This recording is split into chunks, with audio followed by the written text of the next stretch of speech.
You mentioned 1P sellers versus 3P or third P. What exactly are the difference between, if I'm not mistaken, you're talking about first party or third party, but what Yes. exactly is the difference there? Thanks for that question. You're right. So, um, 1P or first party sellers literally means that Amazon is going to be the seller on record and they're going to, place purchase orders. They have a direct relationship with the brand and they bring the inventory in and then kind of manage everything from there. A 3P seller is someone who's going to be the seller on record. So it's their business. It'll say, ships and sold by brand X or whatever it is. And there are different platforms. There's Vendor Central is for 1P and Seller Central is for 3P. And those are the platforms that a brand would use to run their business. And then there are some brands that are hybrids. So they have a 1P relationship and 3P relationship, but Amazon is like moving away from that.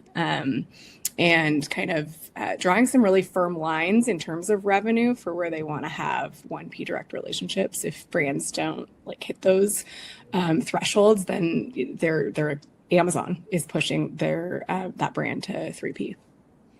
Right. I would assume with 3P you retain more margin, but it might be logistically more challenging. That would be my guess. Is that about right?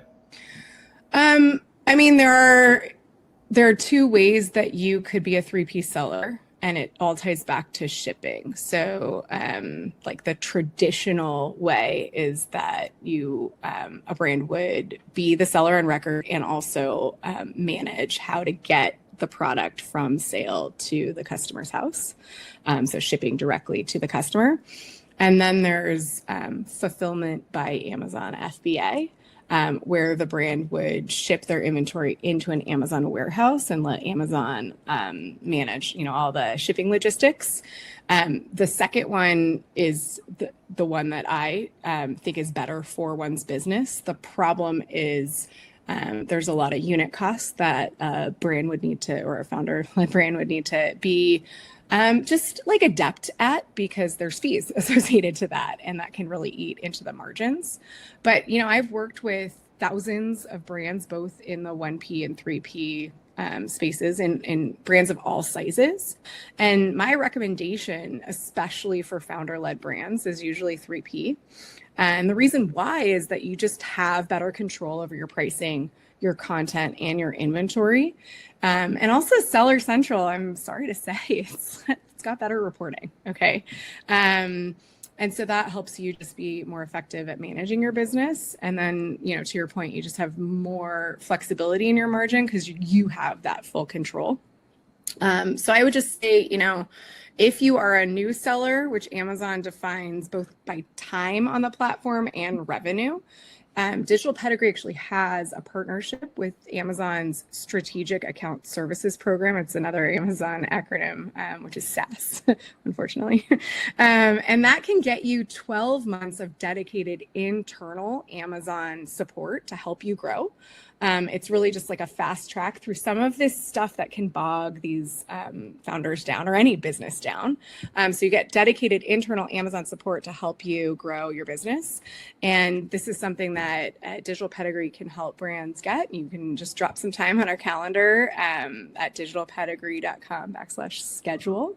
And we can work on just assessing that form. It's a form that we have access to. It's not a public form, but we can look at it together, and we're happy to submit if it makes sense. And that's even if we don't work with you directly, because it's not very often that Amazon gives brands something for free. And so we really like helping people take advantage of this. Those are some really great tips. I was wondering, are there any particular things that brands are doing? They think that they're doing them right, but actually aren't correct or aren't as beneficial as they might think? I mean, it really ties back to that sales formula I shared earlier. Do you remember it, Gianna?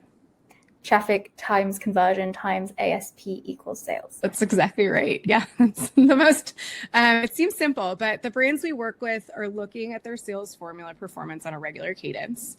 And it's really that start where you are philosophy and our digital pedigree framework that help it like really shine.